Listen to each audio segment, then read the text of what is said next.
I don't want to be in a place where I don't have any skills and I don't have any background and I don't have any way to make money for myself.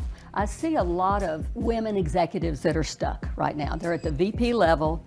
They're not going to necessarily get to the C-level in that company. So they get passed over for a promotion, so they end up going out and finding a job somewhere else. I'm Valerie Freeman. You're watching Tech Legacies. Welcome to the Tech Legacies video podcast. My name is Fanny Dunnigan and I'm your host, where every episode I come to you featuring technology executives sharing their lessons, their advice, their challenges, their ups and downs, so that we can serve you, the technology professionals out there, and help you grow your career and contribute to the technology community. So welcome to the show. Today I have a very special guest that I've known for quite a few years now, and her name is Valerie Freeman. She is the CEO of BravoTECH as well as Freeman+Leonard. And I am so excited to chat with you today, Valerie. Thanks, Fanny. I'm glad to be here. Thank you so much for your time. We're just going to dive straight into it. Okay. One question I always love to start with is, throughout your career, what was the best piece of advice you've ever gotten? If it were easy, everybody would do it. And there's another one, and that is better done than perfect. Because you can spend a lot of time looking at something over and over and over again and never get anything done. And so I've had to be less about perfection and more about getting things done. Execution. How'd you overcome that need for perfection? Because I think a lot of, especially women, struggle with that too. We want it like pristine, and then it delays the process. Right. Well, I'm a person who likes to get a lot of things done in a short period of time, and I just had to learn if I'm going to get all this done, all the things I want to do, I've got to quit being a perfectionist. So it took a while to sort of calm down about some things and not nitpick at everything, but eventually it got to the point where I was so busy and had so many things going on that I sort of lost that total perfectionism in the process. Yeah. Well, yeah, you are the CEO of multiple companies, and both of them being staffing agencies and recruitment firms.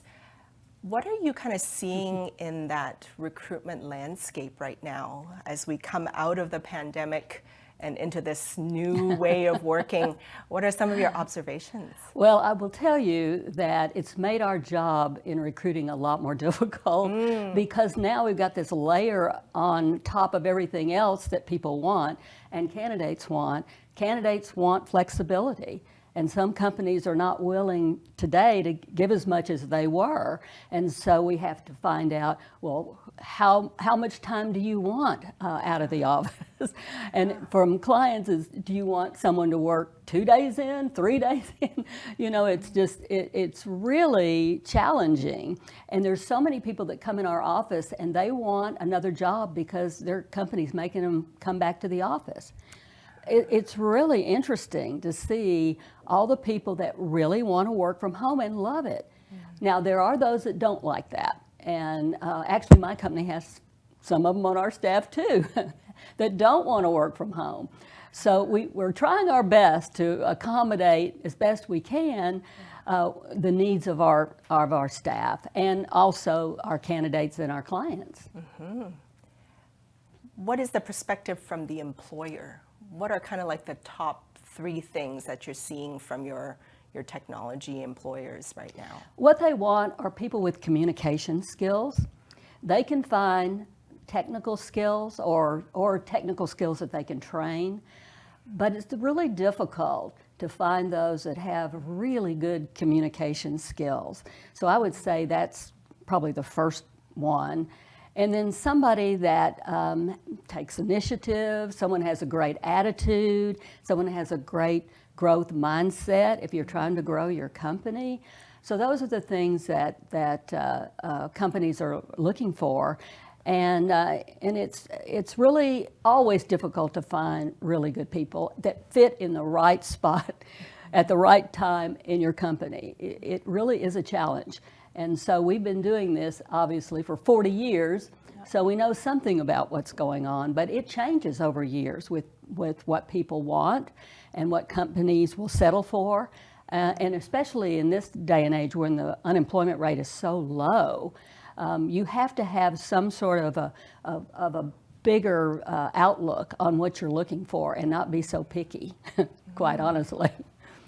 And at the same time, we're seeing like the big tech firms, Microsoft, Salesforce, Google, like laying off people too. Right? Yes, but those people are getting snapped up pretty quickly. So all of those mid-sized and smaller companies that were having a lot of trouble finding enough talent are able a little bit better to be able to find people. And the key though is, you know, when you work for a big firm, you have a lot of resources. When you work for a small or mid-sized company, you have to understand that maybe there's not as many resources that you have access to as you do in a big company. So there's some education involved there to make sure that when someone comes from a great big company to a smaller company, that they understand the differences and they can live with them. Actually, speaking of that, one of the shows that we've been doing is like this whole generation of Gen Z entering the workforce. And we got into kind of a discussion around, do you go after the big brand names and Fortune 500 companies, or should you kind of go in at the small, medium-sized companies? What's your perspective on that? Oh, my perspective is that you start in a smaller company where you can learn everything about that company. You're not siloed into one place, and you learn a lot about, you have more access to leadership because you're closer to the leadership. You have more access to everything that goes on in the company as opposed to one area of a company. So that is my perspective, and it really depends on what a person wants out of their career or what they think they want when they start. So I've seen a lot of younger people, they start one place and they end up in a totally different place.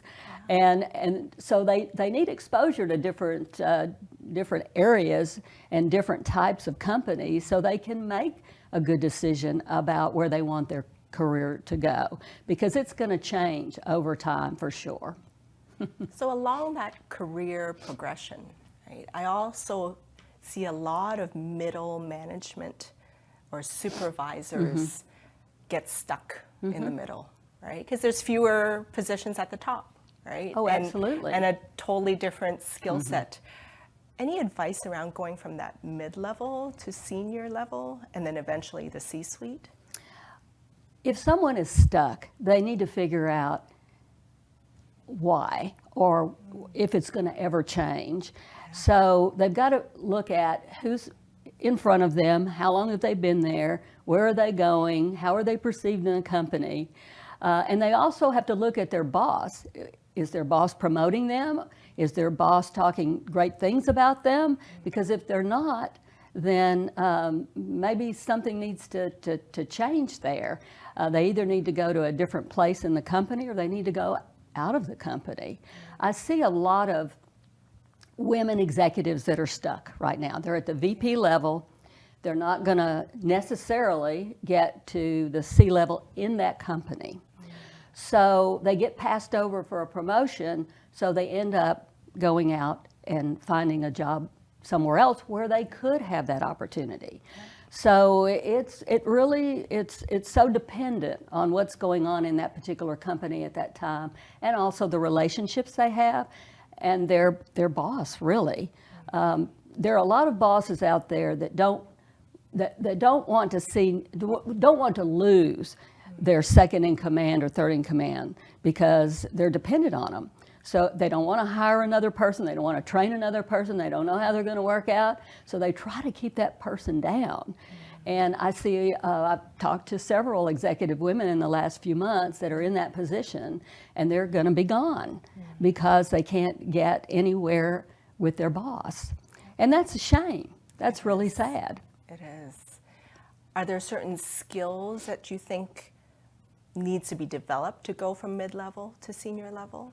Well, certainly, again, communication skills and really the ability to get along with everyone. And I'm not saying that they should be liked by everyone, because that's not going to ever be the case.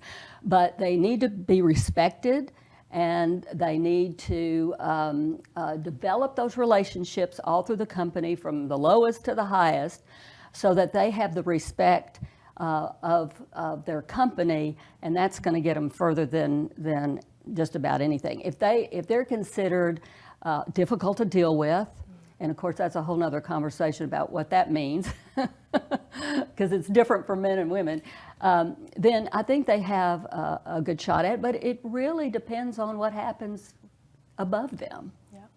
So Valerie, one of your passions, as I can clearly tell, is nurturing that next generation of women in technology.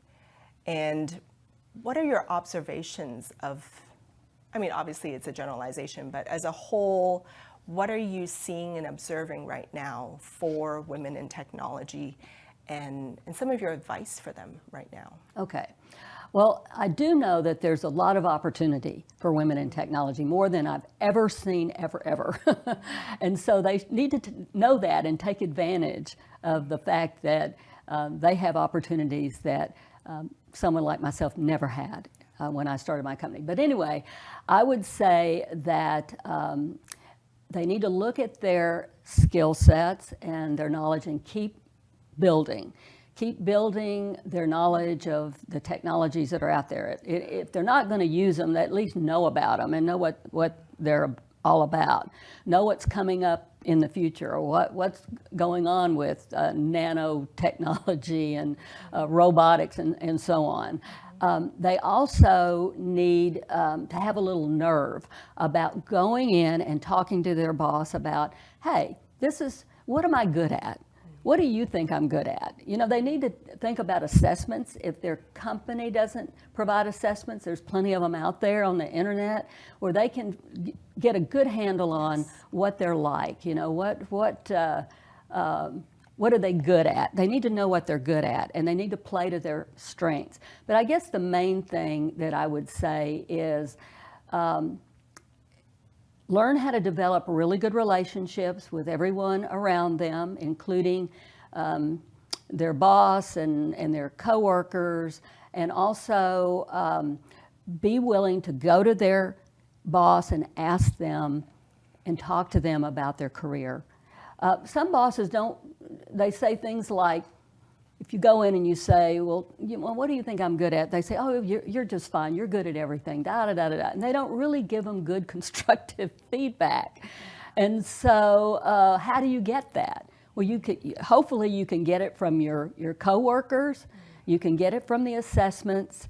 You can even get it from the professional associations that you're a part of, which is another thing that I always tell younger people. Well, I tell everybody that networking is really key. Your network, I guess, as opposed to networking. Your network is your net worth, and it will take you probably further than just about anything. So join those organizations that that you have a passion for, and get involved in them. So that would be my best advice for young people coming up, is don't be afraid to ask for what you want. And if you don't get it, don't go crazy about, oh, I didn't get what I want, I'm destroyed. You know, you have to understand that you're going to have setbacks, always. There's going to be great times and really bad times. And you just can't give up. You just go forth and to the next goal for yourself. Valerie, are you ever afraid? Of course, all the time. I was probably more afraid in the beginning of my business than I am now. But yes, there's always something out there that scares me about the business or about my personal life or relationships or whatever. But not so much anymore about being afraid of things. What would your advice be to to overcome some of those things? Because sometimes fear paralyzes us from going up to ask the boss something, from going to a networking event, from trying something new or doing a career pivot. Like all these things, it just like paralyzes us. I know.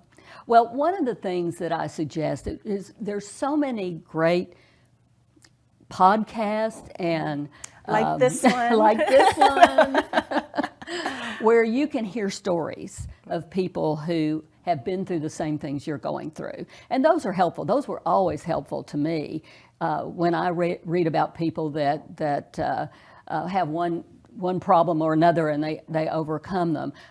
A lot of things are way worse than what I was dealing with, and they still were able to overcome those. So hearing those stories and seeing how other people, and knowing that other people have the same problems that you do, that was probably the best thing, is knowing I'm not alone. Everybody has these issues.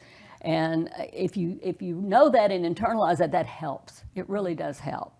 So fear is something, I don't know. Sometimes I agree to do things because I'm scared. And I make myself do them because of that very thing. And I guess my thought is, well, what's the worst thing that can happen to me? You know, somebody says something bad about me. So what? I've had people say bad things about me all my career. So you can't worry about that. You just have to understand that unless it's life-threatening, it doesn't matter. What would you say is kind of like the toughest challenge that you've had to face in your career? And how did you overcome it? Okay, I think the toughest challenge is just how to keep things going, how to keep the companies growing, how to all around growth and making the company not just about me. Because in the beginning it was about me. I did everything. And then as I hired people, then I had to be thinking about, what is my role going to be and how do I learn to do all these things? Because I'd never done that before. I was a teacher. I had no business experience. And so if you have that growth mindset, you just learn how to do these things. You can't be afraid to learn new things and try new things. And some of them worked well and some of them were disasters. And so you just have to pick yourself up and keep going. So I would think that was the worst thing, is just trying to, where do I go with this company?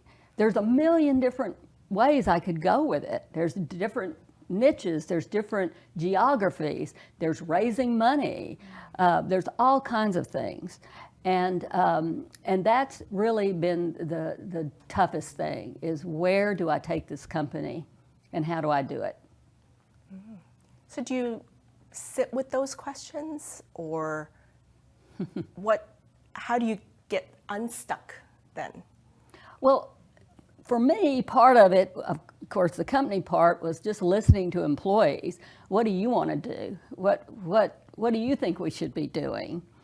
And then reading and listening, and I have advisors and friends and clients. A lot of clients are really key in that they say, well, why don't you do this?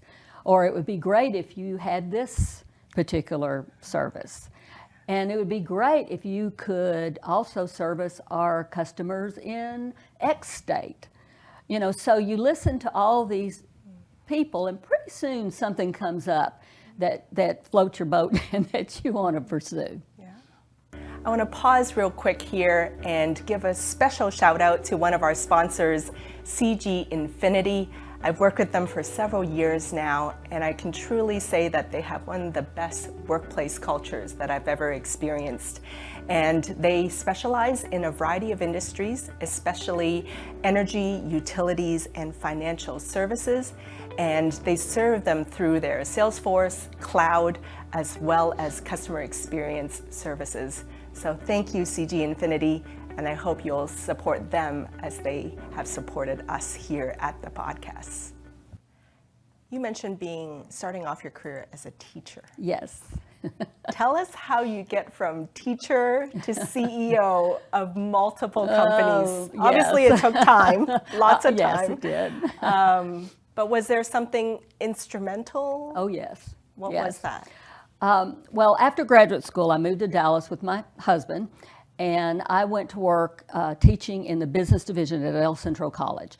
And I was there when word processing technology first came into Dallas businesses. And of course, being a business teacher, I wanted to buy this equipment and have it in the classroom. And so that's ultimately what I did, because I knew it was going to be revolutionary. I don't know why I knew that. I really don't. But I just knew it. And so I learned all I could about the equipment. And it was hardwired at the time, and then it went to MAG cards and floppy disks and so on. And I took on the role of writing the first curriculum to train word processing managers and supervisors in the DCCD, the Dallas College is what it's called now. And I also had a work experience program where I helped students find jobs, set goals on the job with their managers. So it was sort of a natural transition to me. I love the technology, I love consulting, I loved finding these students jobs, and I was tired of teaching. So I thought, I'm gonna try this. So I left the district to do this business, to train, place, and consult in this new emerging technology. And people were scared to death of it. I mean, people are scared now. They're scared of artificial intelligence and all of that. So you can imagine back in the day when nobody had any facility with computers, and they were scared to death. And so part of my role was calming everybody down and telling them, how they can use this technology for the betterment of themselves and their companies. So that segued very quickly into what I then realized was the same thing was happening with commercial artists. Now there was desktop publishing, which was very basic, but now there was software where these commercial artists could apply their trade on a computer. So, and animation and illustration and so on. So I started Art Squad, which was the same thing, train, place, and consult in this new emerging technology for commercial art. So I started Art Squad, and then later that became Freeman+Leonard to take advantage of all the marketing jobs, and then BravoTECH, which is the higher end IT jobs, and Anserteam. I also own another company called Anserteam, although it's really more now, for me, it's more of an investment because I'm not on the board anymore. I started it with 3 other people, and we grew it. It's been very, very successful, and we use a lot of technology in that business as well. So that's how it got started. And then in the meantime, I had started a computer-aided design and drafting business, a computer training center, a document processing business, and a bank. Wow. So, and a venture firm to invest in women-owned companies. So I've done a lot of different things along the way that's sort of related to everything else that I've done. We had a conversation before this about boldness. Mm-hmm. It takes boldness, courage to do all that, Mm-hmm. right? If 21-year-old Valerie were to see you now, what would she say? She'd say, "Wow, girl, you're amazing." Because I never thought I would do any of this, really. I thought I'd be a teacher for the rest of my life. In fact, I was thinking about going back to graduate school to get a PhD to teach in a university. And then, of course, I got the technology bug, and that was the end of that. So, as I said, you never know what's going to present itself to you that you can take advantage of. And so I look back now and I think, wow, I've come a long way, but I've also had to, it's been tough, it's been hard, it's really been hard. Where does the boldness come from? I don't know, I've always been really independent and never wanted anybody to tell me what to do. So you can imagine that my parents had an issue growing up. And so I think it was just part of my DNA that I like to do my own thing. I like to be independent. And of course, I came up when women were just feeling their oats and being able to start businesses. And I wanted to be independent of a husband or anyone to make money for myself. That was really, really important to me. Why? Because I don't want to be in a place where I don't have any skills and I don't have any background and I don't have any way to make money for myself. And I know a lot of my friends that I met during those times that were starting businesses at the same time felt the same way. Some of them were divorced and realized that they had to make a living, and some of them were like me that just wanted my own money. And not that my husband cared about that. It's just that was me. That was for me. Any critical lessons that you've learned from running your companies? Lots. Maybe what served you well the most? I think that what served me well was the fact that I don't give up. And obstacles don't bother me so much. I mean, I know they're out there. I've been faced with lots of them, and I just get through them. And now I know, after all these years, that I can get through just about anything that's not life-threatening. Pandemic being probably the biggest one recently. But I've been through lots of downturns, lots of recessions. 2008 was really tough. And I just have always been able to figure out a way to get through them. So I don't know what that's called, resilience, I guess. I have a lot of resilience. And so if you have that, you kind of have to, you sit down when you're in a terrible spot, you really sit down and think about, how can I get out of this?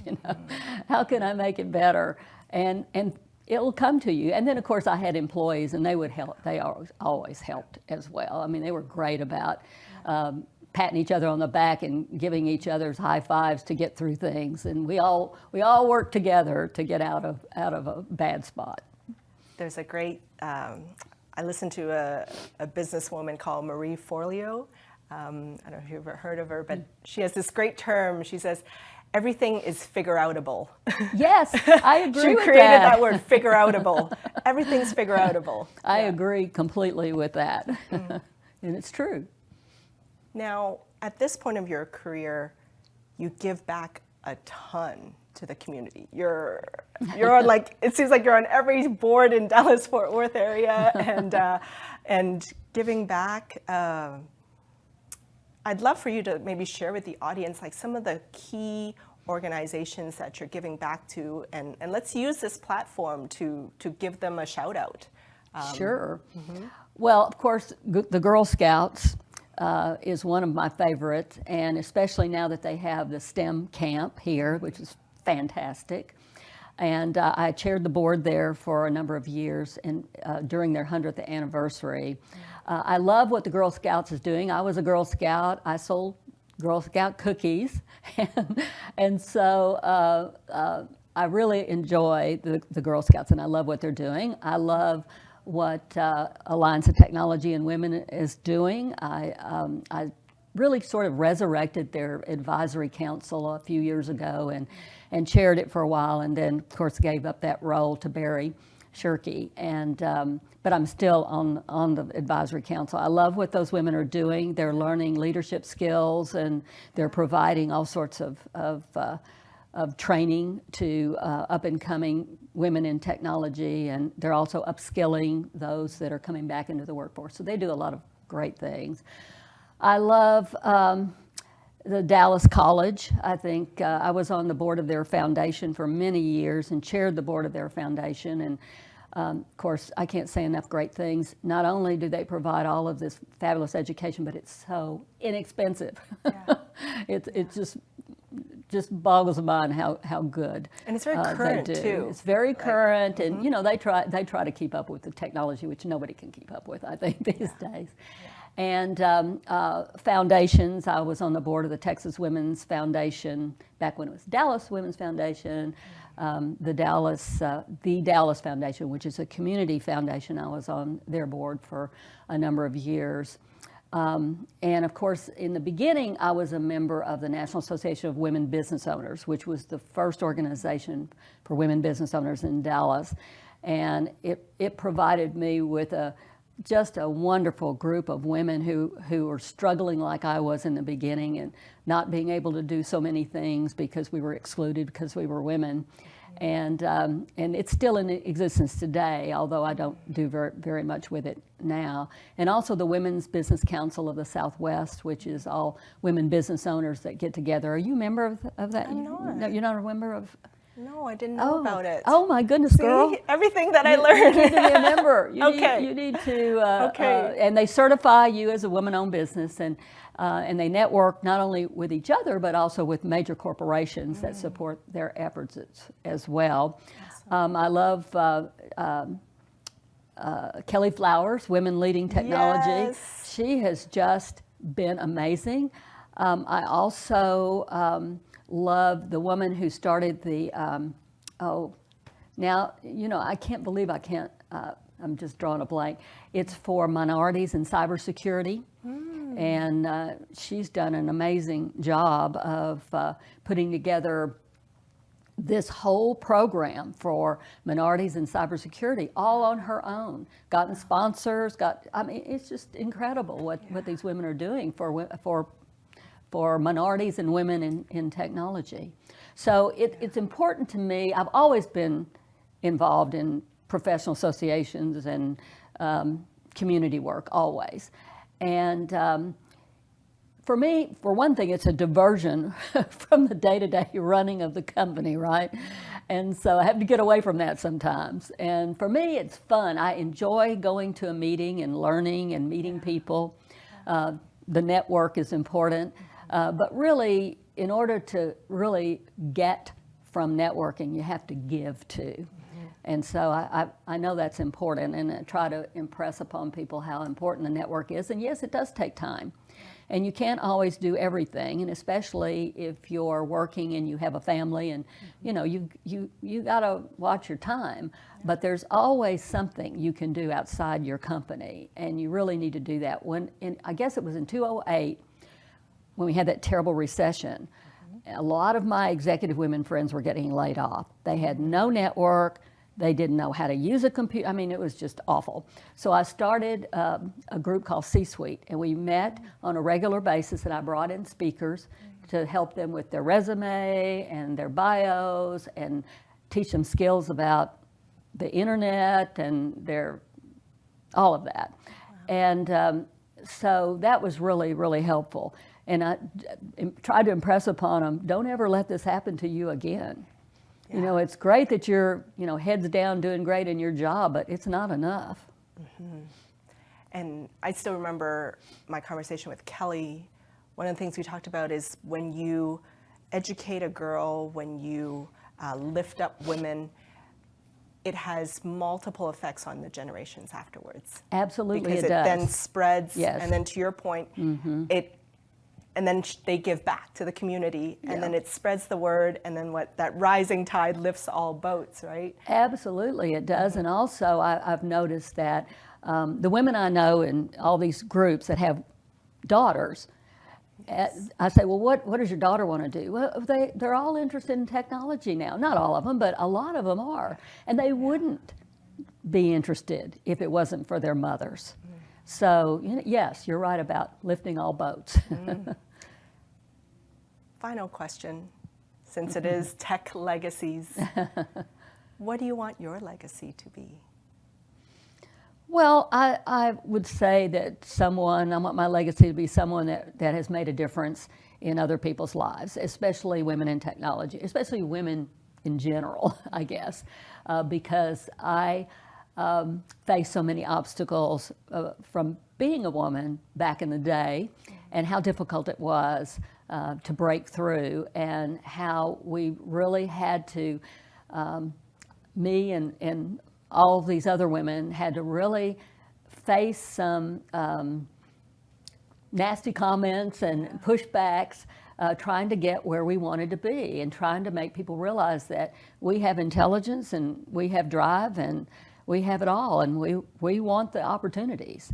Yeah. So I want women to have opportunities, just like everybody else does, because I think they're capable of just as much as our male population. I love that. Well, thank you.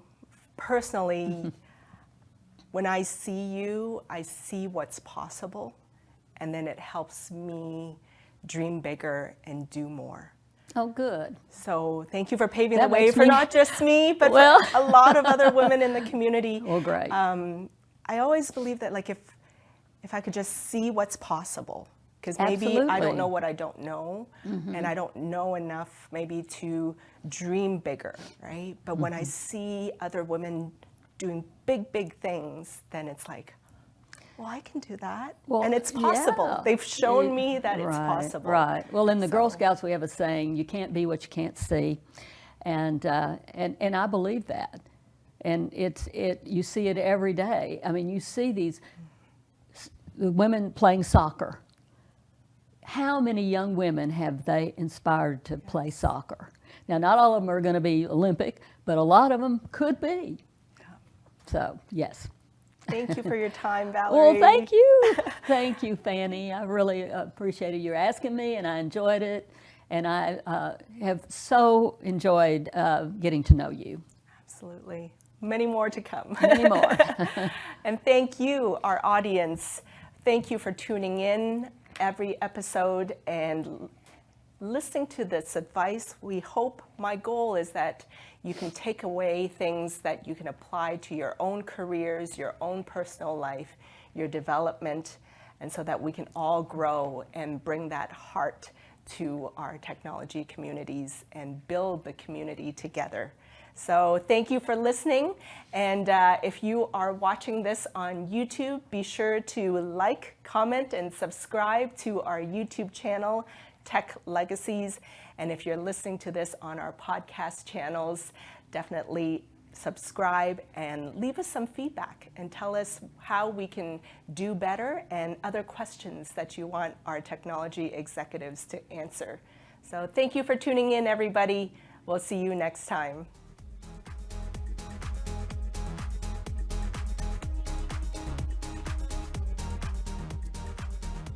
At Tech Legacies, we're all about helping technology professionals grow and succeed in their careers by sharing the advice of top technology executives. If you're looking to take your career to the next level and become a technology executive yourself, we have an exciting program to tell you about. It's called the Tech CXO Excellence Program by Tech CXO Launchpad, and they are our partners. They're offering an immersive, multimodal program developed and taught by current and former CIOs and CTOs who are passionate about building the next generation of C-suite technology executives. And you'll experience a full immersion into the C-suite world and also get to collaborate, network, and experience capstone-style projects with other professionals. And this is all while benefiting from face-to-face interactions in person with industry guest speakers. It is exclusively for a new level of C-suite executives and C-level direct reports and second directs who are earmarked for succession planning and career growth. To join their waitlist, register your interests at www.techcxolaunchpad.com. That's techcxolaunchpad.com. This program has everything you need to take your career to the next level.